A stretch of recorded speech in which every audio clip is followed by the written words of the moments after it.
thought I hit record. Okay, anyways, that's fine. Anyways,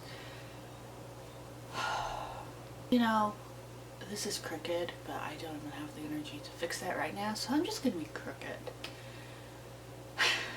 So, this is kind of part of me. I'm trying to work on blogging again. So, I'm trying to do YouTube again, and, my mental health is absolute shit. So, I guess for a little while this is going to be a mental health YouTube video or channel of me kind of just talking through things and working through things, and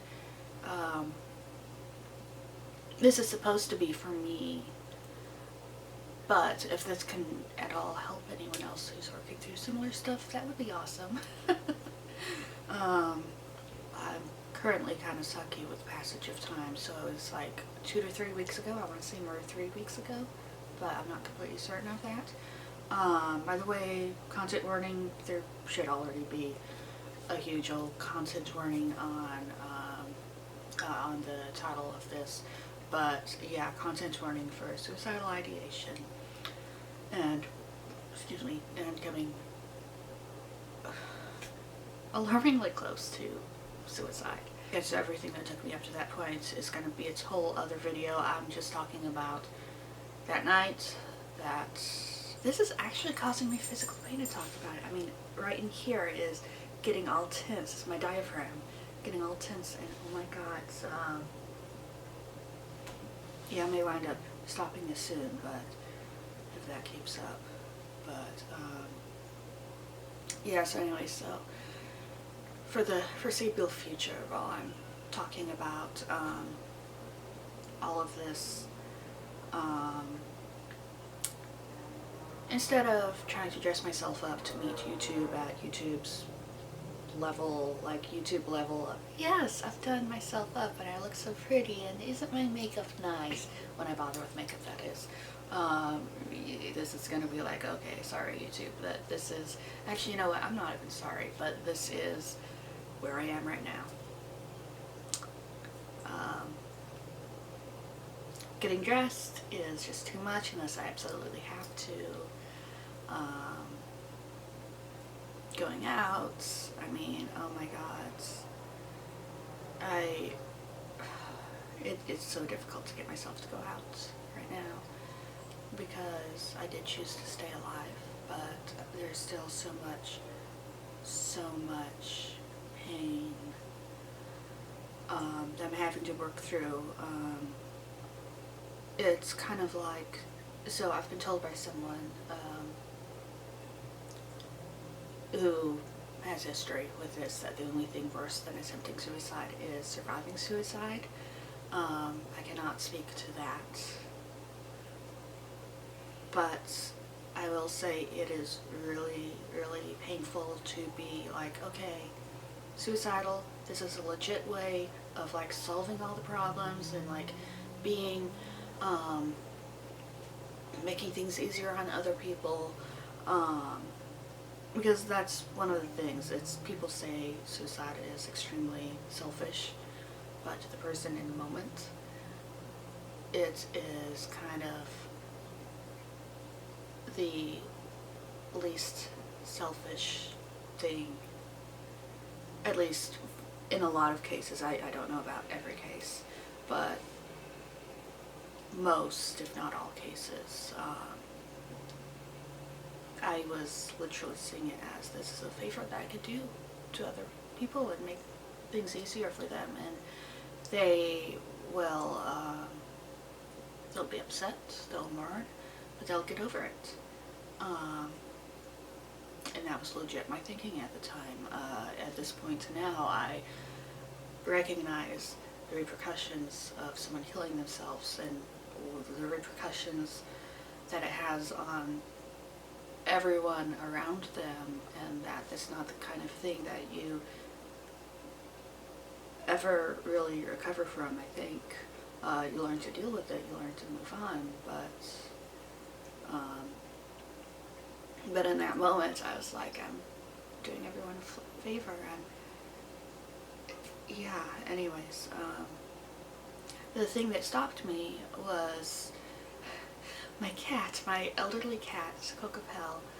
And I was like, okay, everyone else will have a chance to get over it and move on, but my cat, he will not. He will probably die while still confused about where is she, why has she just vanished. And that was what made me decide, okay, I'm going to stick around a little longer.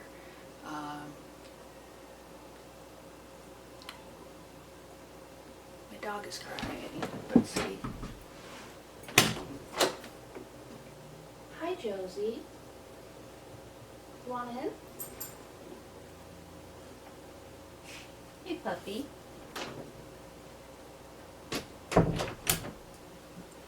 So I don't know where my dog is, but this is my mom's dog. You want to come up here? I know you don't normally sit in my lap, but okay, come on. The camera wants to see you. Oh, now I hear my dog again. I don't know, but okay, fine.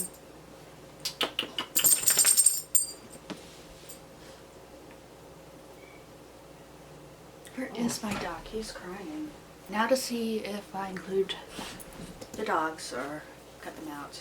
So this is Sadie, my puppy. So, I've gotten sidetracked. You know, I will include this because, like, within all of the whole mental health bullshit and like, oh shit, I have to process all of this, life goes on, which includes pets being locked on the wrong side of doors at times. Hi. Hi. So, as I was saying, I was saying something before I went off on the tangent of, like, hey, yeah, so, suicide, we don't see it as being selfish. It's actually kind of selfless, to the person who is considering it. What was I going to say, though? I do not remember. And yeah, the more I talk about that night, the more that pain in my diaphragm tenses up. It's weird. I normally do. I haven't gotten that kind of pain from talking about this kind of stuff before. So, anyways, moving forward, talking about how I've been dealing and stuff. So yeah, so immediately after, and I probably will write more. I'm not writing, I'm making a video. I probably will talk, or maybe write on my blog, I don't know, more about that night and the headspace I was in. But I don't think right now is a good time for that. So moving on to following that. So it's middle of the night. I decided, okay, I'm gonna stick around for a little while, and I'll show you a photo of, because I was taking, at that point, for some reason, I was taking selfies to kind of track my wherewithal, my well-being, because I was like, I am not doing well. I know I'm not doing well. Sometimes I can kind of recognize things and be like, oh yeah, I wasn't doing as well yesterday as I thought I was, by taking selfies. So, I'd been sitting outside during all of this, but then after I went inside and I was in the, oh shit, now I have to deal with these emotions point, since I had decided to stick around. So I was like, okay, I have to deal with this, and I'll show you a photo that I took then, a selfie I took then, where I was all just like, you don't have your tags on you. Why do you not have your tags on you? Anyways, that is a mystery I will need to explore. But anyways, the tags, that is the mystery I'll have to explore. The selfie was basically me being like, oh shit, now I have to deal with this. When I'd been considering suicide and was like, okay, there's a way out to solve this problem for everyone, the problem being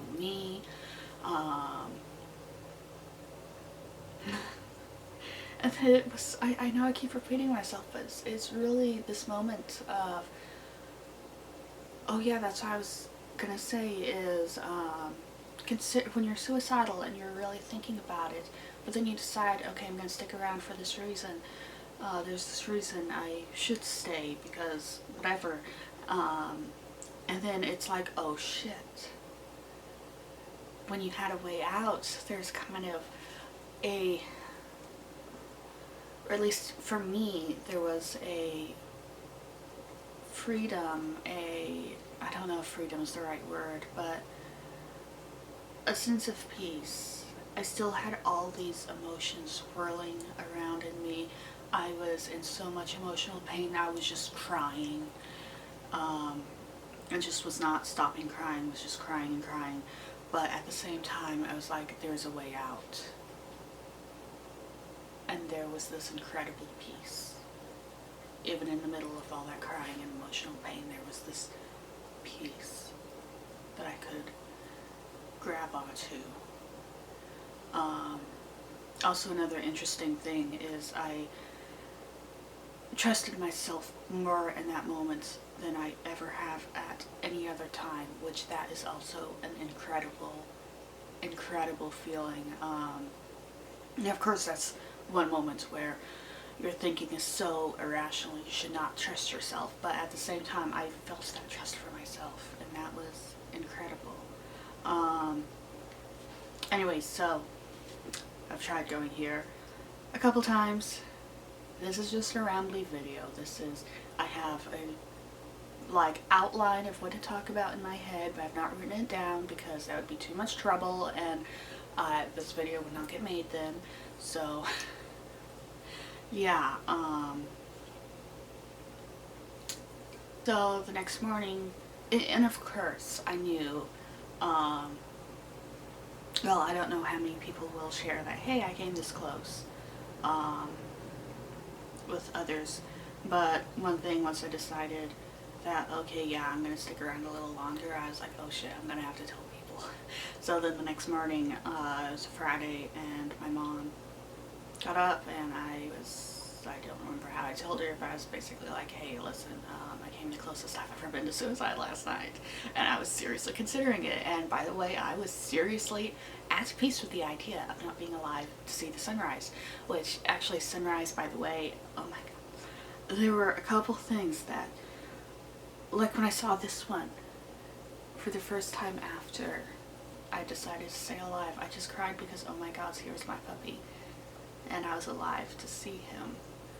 When I saw the sunrise, I was crying because I was alive to see the sunrise, and if I had killed myself, I wouldn't have been alive for that. And I don't remember at what point I started having hope for the future again. I mean, seriously, I have plans once my mental health gets to a point where I can actually do things, and like, this thing is, it was, while I was completing my bachelor degree, it messed me up so much. I failed multiple classes multiple times.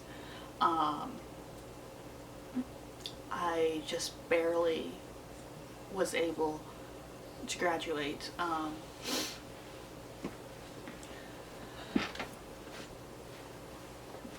I only completed my final class because I had someone basically holding my hand the whole way, and I did the work, but what I needed was someone to be there and like pulling me out of my shutting down frozen thing. When I go back to school again, I want to get my master's in MLIS, Masters of Library and Information Science. I want to be a librarian. I want to be a catalog librarian. That just seems like an incredible thing to do and be part of. Helping with, I mean, even,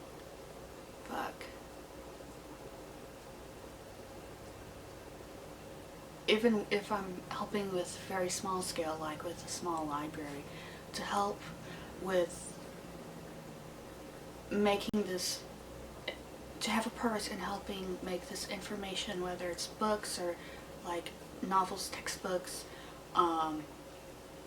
There's a library of things where I live so that people can go and check out like board games or whatever, and like those can be educational or even just plain old fun. People can check out like cameras. Like early on, before I got the camera I have now, I would check out cameras from the library to help me make my YouTube videos. To be part of someone who's helping make that available to the public, to be part of something, not someone, something that's helping make that available to the public, and to be, this is recording, alright? Yes. So, to be filing it in the appropriate ways so that people can find the object or the information or the book or whatever that they want. That sounds incredible. But in that moment, in that night, I was like, no, I'm never going to be able to recover. This is just where I am. This is where I'm at. Grad school, no, I can't ever do that.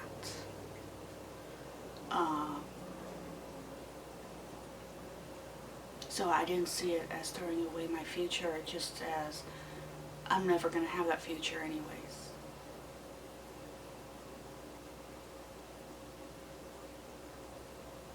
Which,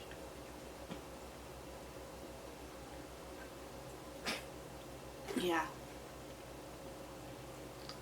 that was part of it, was, I mean, legit, it's part of the thinking of the suicidal ideation is, at least in my case, was not, okay, I'm going to throw this away. It was like, you know, I can't do that anyway, so whatever. I thought if I stayed alive, I would just continue leeching off of people for the rest of my life, because I'm not a functional adult. When I have tried to get a job, I would just shut down. Like the same thing I was talking about with failing multiple classes is I have a tendency towards shutting down, to where I'm like, I cannot do this thing. I can't. And I'm sitting there trying and just screaming in my head that I need to do this, but there's this barrier, and so that sucks. It is something that I used to be able to do these things. I once had a full-time job. I rented my own apartment, paid my bills by myself. Okay, yeah, so the bill people sometimes had to call me to remind me, hey, you need to pay this. Typical ADHD problems. But yeah, so I used to be able to do that. And part of the problem right now is this is PTSD. And as I learn to work through and manage PTSD, I will become able to do things again.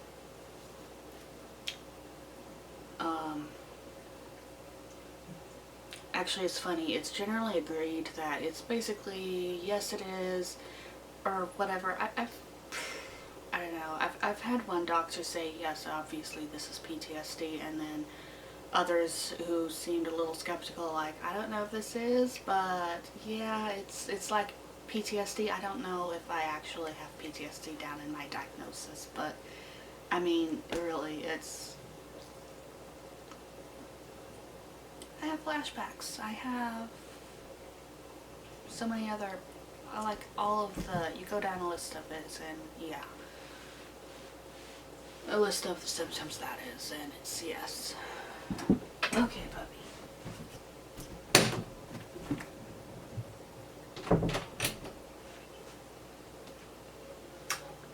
Oh, that's where that lid went. I lost a lid. I couldn't figure out where it was. It was on the floor. So anyways. Ooh. So yeah, going back to what I was, oh wow, I actually talked about all that's thin without any tension in my diaphragm like I had been experiencing. Actually, I have experienced that, but it was years ago. Anyways,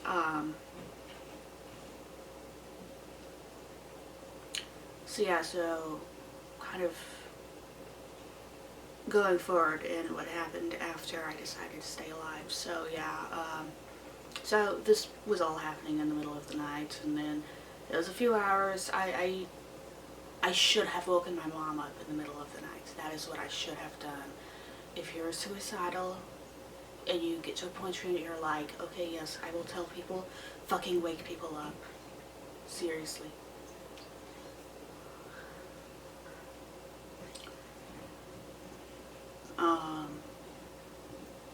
Even if it feels like you're being selfish, whatever, just do it. So I waited until my mom woke up, and then she was kind of, beginning to get ready for work. We had come down for breakfast, whatever. Come down to Surrey House. So that's how we talk about things. But I told her, hey, this happened, and she took me to a walk-in clinic that morning. I talked to a professional, talked to a someone who's part of a peer group,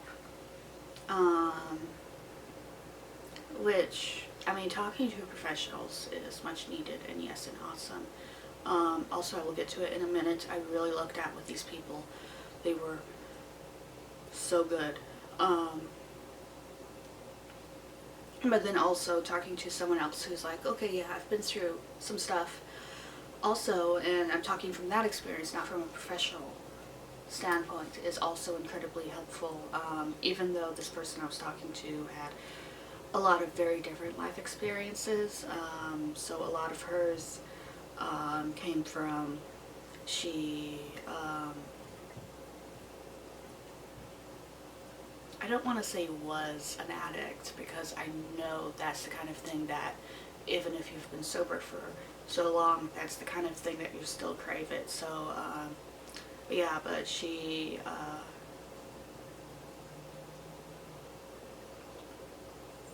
so she was a recovering, I don't know what wordage to use there, addict. But at the same time, I mean, she's been through a lot of similar stuff to me, and I had been through suicide attempts, or at least one. So it was like, okay, your experiences in some ways are extremely different from mine, but at the same time, yes, we have this understanding of each other, and that was incredibly helpful. And just the raw honesty of both of us just sitting there and just talking.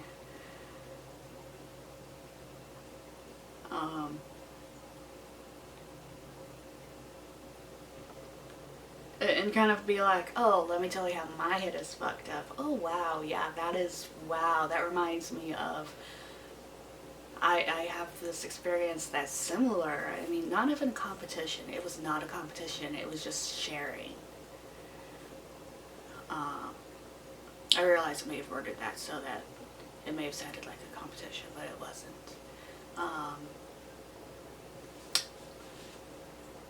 So that was awesome. Also, one thing that I really, really lucked out with them. So I look, so I'm non-binary and I don't look it. Which the whole idea that non-binary has a look is kind of inaccurate. But, so non-binary, I'm going to give you the, like, 101 session. There's a lot more to it. It's, but basically, a simplified version of it is you have, so for example, let's say you have man here, woman here, and like one is pink, the other is blue, and then you have shades of them meeting into the center with purple in the center of just like, you know, a mix of the pink and the blue and all these different shades of purple with more pink or blue, whatever. Non-binary are those shades of purple.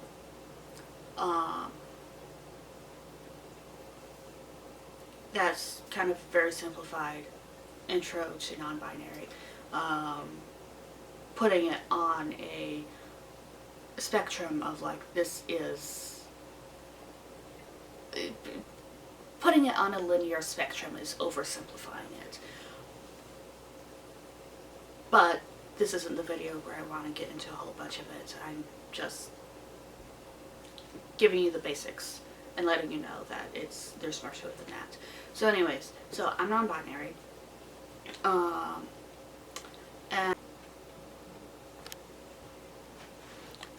so the recording stopped. I don't know why. But it's recording again, so yay, awesome. But anyways, so non-binary. So I was able to put down on the paperwork that I'm non-binary, which was so, oh my god. It is so incredible to be able to go to a healthcare provider and put down, and they provide a space for me to put down my gender, my actual gender. That was incredible. So first of all, I looked out there. Second, somehow it came up while I was talking to the peer person, and she was just like, okay, what does that mean? And so I explained to her, and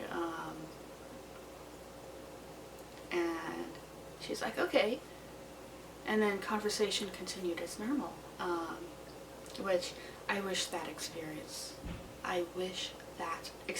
for every other queer person. I realized I really looked out there.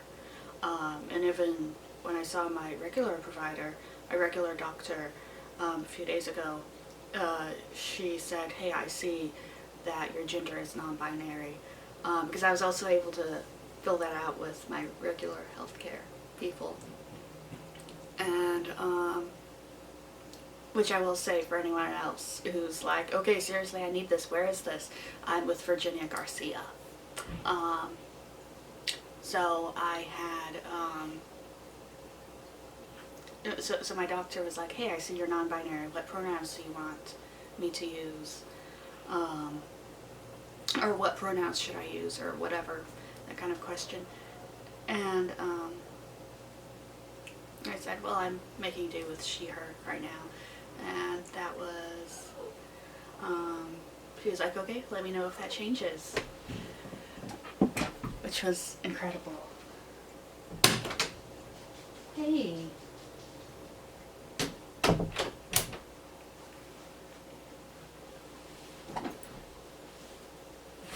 But really, I think the only comment of, well, let me know if that changes, was because I was kind of like, I'm making do with she, her.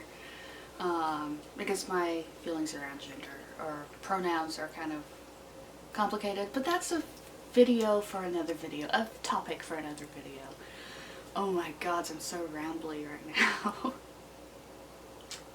now. Anyway, so yeah, so that morning, immediately after, Mom took me in to, is this recording right? Yes it is. Mom took me in to see, the, walk-in emergency place, emergency healthcare place, and basically, we, came up with a plan, because in my head it's like, okay, I can only kill myself under these certain circumstances, which we can easily fix that if, like, we have a friend who comes over and stays and is with me, or like if I go over to see my boyfriend or whatever. So we made a plan for me to be in the spaces where I could not kill myself,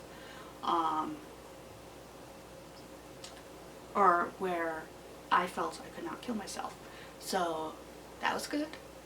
That was awesome.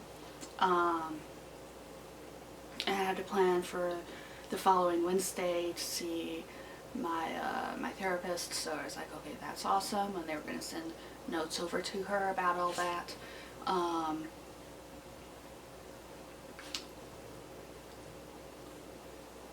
So yeah, so that was good.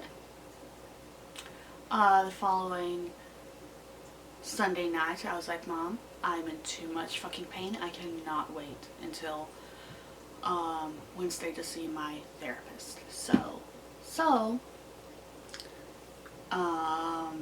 bright and early Monday morning, we went to the walk-in clinic again just so that I could talk to someone. Before that, though, I like to make things. I actually made this afghan. You can't see it very well, but I spun the yarn and crocheted it myself. Here. I'm kind of proud of this, and I'm like, I want to show it off. Which is hard to do when I have clothing on top of it. So, this, I spun the yarn myself and then crocheted it, and it's beautiful. It's amazing. I love it. So I had this drive to make something else, to make another afghan, and so I was like, Mom, I want to do this. You sometimes have this compulsion, like, I have to make this. And I took that as a very good sign, and I was like, Mom, I'm having this. I really want to make this. I feel like this is going to be my stay alive quilt, of just putting all of my forward motion recovery into this, if that makes any sense at all. So I was really lucky, and Monday morning, before she took me to see the walk-in mental health people again, she took me to a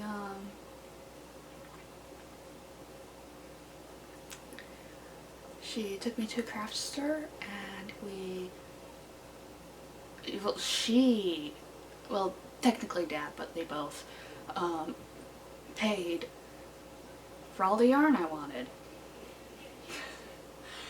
Which I really lucked out there that, oh hey, they were both able and willing to do this.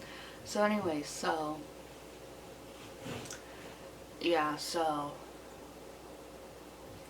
this is so rambly, I don't know if this is gonna make sense. But anyway, so, we got the yarn, I went into, and I started crocheting immediately as soon as I got the yarn. And a crochet hook that was the appropriate size. Because I also had to get that. Because I have crochet hooks, but they aren't correctly sized for the yarn I was getting. So many side tangents. Anyways,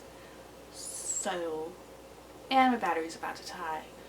So let's just say, yeah, I went and got more help and was stuff, and I'm not making sense now, but my dosage of Prozac was doubled to try to help me with this. I'm seeing my therapist more.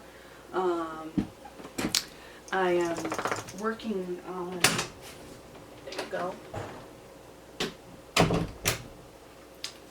I'm working on various issues that took me to this point. I'm having some very difficult conversations that I should have had ages ago. I am beginning to work through things. One of my major things is difficulty communicating. Like, I have an idea in my head, and then if I try to express it, it comes out wrong, which is especially infuriating when the other person is all like, no, I know what you meant, and it's like, no, you clearly don't, based on your responses. And then times I can have this thing that I'm like, this is a majorly important thing to me, but I don't know how to express it. It's like it's stuck there, and that is incredibly harmful for me. So I'm trying to work on that. One reason I'm trying to make a point of vlogging again, even when I'm in my jammies and hair needs to be washed, and yeah.